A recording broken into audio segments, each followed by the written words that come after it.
జై శ్రీరామ్. సోదర సోదరీ మండలందరికీ ఝాన్సీ ఆధ్యాత్మిక ముచ్చట్లకి స్వాగతం, సుస్వాగతం. సోదరీ మండలందరికీ, సోదర సోదరీ మండలందరికీ నా యొక్క విజ్ఞప్తి. ఈ మధ్య కొంచెం యాత్ర చేసి వచ్చిన తర్వాత చాలా సిక్ అయ్యానండి. ఆ కారణంగా నేను ఏం పెట్టలేకపోయాను. తిరిగి మళ్ళీ పునఃప్రారంభిస్తున్నాను. ఆలస్యానికి నన్ను క్షమించండి. మనం ప్రశ్నోపనిషత్తు చెప్పుకుంటున్నాము.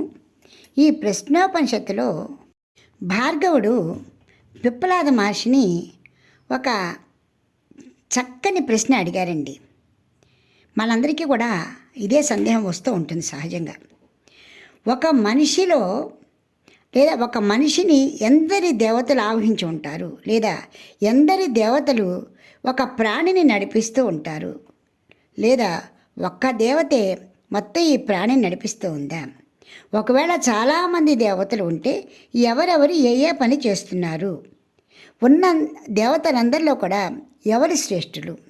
ఎవరి వల్ల ఈ మన శరీరము, ఈ మన ప్రాణము నడుస్తోంది అంటూ ఆయన ఒక ప్రశ్న లేవనెత్తారు. ఆ ప్రశ్న విన్న తర్వాత పిప్పలాద మహర్షి కూడా చాలా ఆనందపడ్డారు.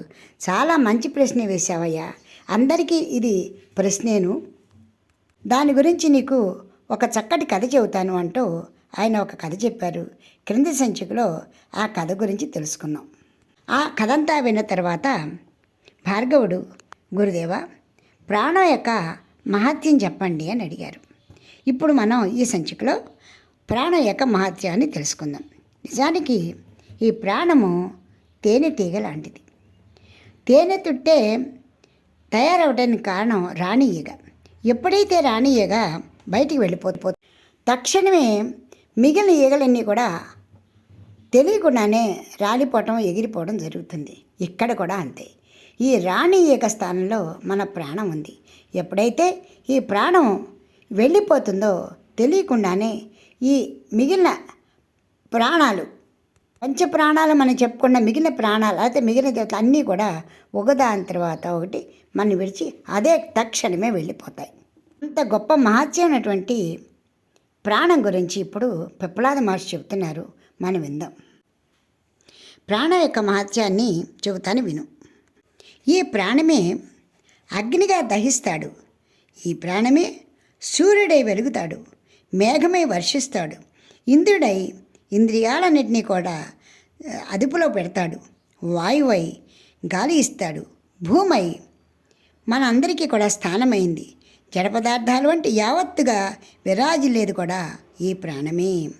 అంటే ఆ దైవశక్తి స్థూల పదార్థాలుగా, సూక్ష్మ పదార్థాలుగా, అమృతంగా భాసిల్లుతూ ఉంది. అంటే ప్రాణము అని మనం చెప్పుకుంటున్నామే, అదే నానా రూపాలుగా మనము చూస్తున్నాము. అయితే ఇందులో శంకర భగవత్పాదులు అమృతం అంటే దైవత్వం అని కూడా చెప్పారు. అమృతం అంటే ఎప్పుడు దేవతలు అమృతం తాగారు, మనం అమృతం తాగుతాం అంటే అది కాదు. అమృతం అంటే దైవత్వము, దైవత్వానికి పొందటానికి కారణమైనది కాబట్టి అమృతము అని చెప్పేసి శంకర భగవత్పాదులు కూడా చెప్పారు. ఆ విధంగా ఈ ప్రాణమే అమృతత్వాన్ని పొంది మనకిస్తోంది. అంటే రథచక్రపు ఇరుసులో ఆకులన్నీ కూడి ఉన్నట్లుగా ఋగ్వేదం, యజుర్వేదం, సామవేదం, యజ్ఞం, జ్ఞానం వంటివి అన్నీ కూడా ప్రాణంలోనే నెలకొని ఉన్నాయి. ఎప్పుడైతే ఈ ప్రాణం లేదో అన్నీ లేనట్లే లెక్క, జీవం లేనట్లే లెక్క. అదేలాగంటే వేదాలను పాటించాలనుకున్నా, అర్థం చేసుకోవాలనుకున్నా మనకి ప్రాణం అవసరం. ప్రాణశక్తి లేకుండా మనం ఏ ఒక్క పని చేయలేము. నిర్జీవమైన వస్తువులు ఏమైనా పనిచేస్తున్నాయా? లేవు కదా. అదేవిధంగా ప్రాణశక్తి లేకుండా వేదపారాయణ చేయలేము. యజ్ఞం అనేది భగవంతునితో మనకి సంసర్గం చేస్తుంది. ఓ భార్గవ, యజ్ఞ రూపంలో మనకి భగవంతునికి అనుసంధానం కల్పించేది ఈ ప్రాణమే. అదేవిధంగా వీరం, శారీరక శక్తి, జ్ఞానం అంటే మనశ్శక్తి, శరీరము, మనస్సు అన్నిటినీ కూడా పని చేయించేది, ఉంచేది కూడా ఈ ప్రాణశక్తి. ఈ కారణంగానే వీరము, జ్ఞానము ప్రాణంలో నెలకొని ఉన్నాయి. ప్రాణం యొక్క మహత్తత్వము దాని యొక్క శక్తి, దాని యొక్క వైశాల్యం ఎంత గొప్పదో చూడు. అయితే గురుదేవ, మీరు చెబుతున్నవన్నీ కూడా బాహ్య శక్తులు. మరి మన గర్భస్థ పిండం గురించి ఏమిటి? అక్కడ కూడా ఈ ప్రాణమే శక్తిగా ఉంటుందా అని ఒక చక్కటి ప్రశ్నని భార్గవుడు లేవనెత్తాడు. అందుకు ఆ గురువుగారు ఎంతో సంతోషించి, నిజం భార్గవ, మన గర్భంలో ఉన్నటువంటి పిండంలో జీవంగా వ్యవహరించేది కూడా ఈ ప్రాణమే. తల్లిదండ్రుల యొక్క ప్రతిబింబంగా బిడ్డ రూపంలో జన్మించేది కూడా ఈ ప్రాణమే. అంతేకాదు, దేవానామసివహ్నితమ పితॄణాం ప్రథమా స్వధా ఋషీణాం చరితం సత్యమధర్వాంగిరసామసి. ఓ భార్గవుడ, ఈ ప్రాణమే దేవతలకు శ్రేష్టతమమైన దూతగా ఉండటము, అదేవిధంగా పితృదేవతలకు కూడా ఆహారాన్ని అందించే విధంగా, అంటే అగ్ని రూపంగా, ఋషులైన అధర్వాంగిరసులలో నిజమైన ప్రయత్నంగా కూడా ఉన్నది ఈ ప్రాణమే. యాగాగ్నిలో సమర్పించబడే వస్తువులన్నీ కూడా సముచితంగా దేవతలకు అందజేసేటువంటి పురోహితుడిగా ఉన్నది కూడా ఈ ప్రాణమే. అగ్నిదేవుడి రూపంలో ఉండి వారందరికీ అందిస్తూ ఉంటుంది. అంటే ఆ అగ్నికి శక్తినిచ్చేది ప్రాణమే. అందుకని ప్రాణాన్ని దూతగా కూడా చెబుతారు. ఇది విన్న తర్వాత భార్గవుడికి మరొక సందేహం వచ్చింది.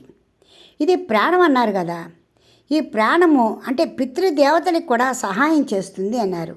పితృదేవతలు అంటే చనిపోయిన వారే కదా, వారికి మన ప్రాణం ఎలా సహాయపడుతుంది అని అడగడం జరిగింది. అందుకు గాను పిప్పలాద మహర్షి ఈ విధంగా చెప్తున్నారు. భార్గవ, నీ సందేహం చాలా బాగుంది. భార్గవ, నీవు గమనించావో లేదో కానీ పితృదేవతలకి క్రియలు చేసిన తర్వాతే దేవతలకి క్రియలు చేస్తారు. అయితే పితృదేవతలకి ఉద్దేశించి చేయబడే క్రియని నాంది ముఖం అంటారు. పితృదేవతలను ఉద్దేశించి కార్యాలు చేసేటప్పుడు చివరిగా స్వధ అని ఉచ్చరిస్తాము. అదే దేవతల కోసం చేసే క్రియ అయినప్పుడు స్వాహ అని ఉచ్చరిస్తాము. ఇవన్నీ కూడా దేవతలకు సమర్పించేటప్పుడు ఏ విధంగా ప్రాణము అగ్ని రూపంలో వారికి అందిస్తూ ఉంటుందో అదేవిధంగా పితృదేవతలకి కూడా అందిస్తూ ఉంటుంది. అగ్ని రూపంలో వీటిని తీసుకువెళ్ళి అర్హులైన వారందరికీ కూడా చక్కగా అందించటమే ఈ ప్రాణం యొక్క పని. ఇక తర్వాత అంగీరస పారంపర్యంలో వచ్చిన వారు అధర్వాంగిరస మునులు. వీరి యొక్క గొప్పతనం ఏంటంటే వీరు నిరంతరము భగవన్ మార్గాన్ని మాత్రమే కోరుకుంటారు. ఎవరైనా భగవంతుని వైపు వెళ్ళాలి అనుకుంటే వారికి ఉదాహరణగా ఈ అంగీరస పారంపర్యంలో వచ్చిన మునుల గురించి చెబుతూ ఉంటారు.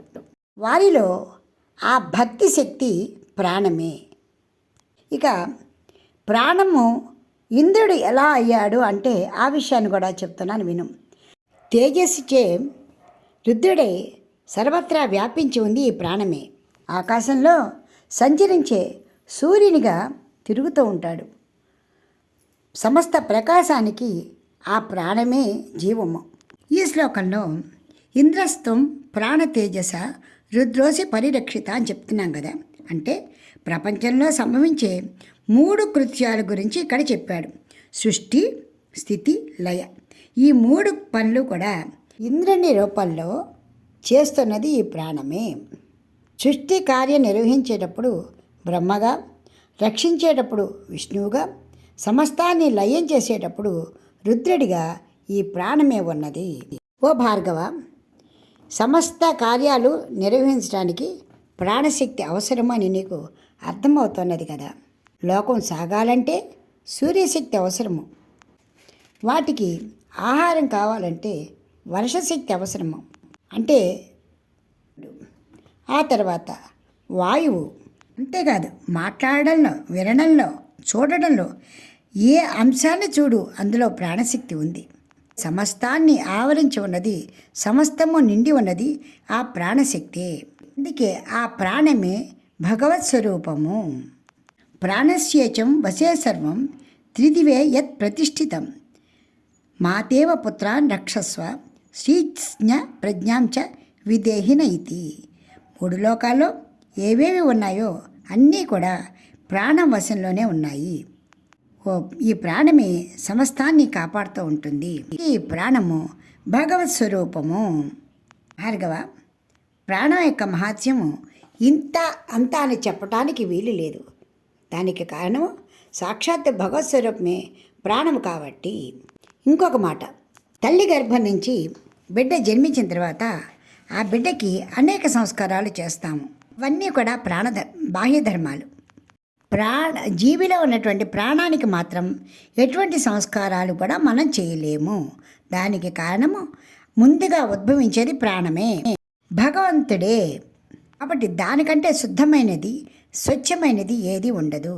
కాబట్టి ప్రాణాన్ని భగవత్ స్వరూపంగా భావించాలి అంటూ పిప్లాద మహర్షి భార్గవుడికి ప్రాణం యొక్క మహత్యాన్ని చక్కగా చెప్పారు. ప్రాణం యొక్క గొప్పతనం, ప్రాణం యొక్క స్వరూపం, ప్రాణం యొక్క మహత్యం ఉండబట్టే మనందరం కూడా ఈరోజు ఇలా ఉండగలిగాం. స్వస్తి. వచ్చే సంచికలో ఇంకొక శిష్యుడు ఏం ప్రశ్నించాడో, అందుకు పిప్లాద మహర్షి ఏం చెప్తున్నాడో విందాం. అందరం కూడా ఈ ఉపనిషత్తుల్లోని మర్మాలను తెలుసుకుందాం. ఇప్పటికి స్వస్తి. జై శ్రీరామ్. మీకు ఈ వీడియో నచ్చితే లైక్ చేయండి, షేర్ చేయండి, సబ్స్క్రైబ్ చేయండి.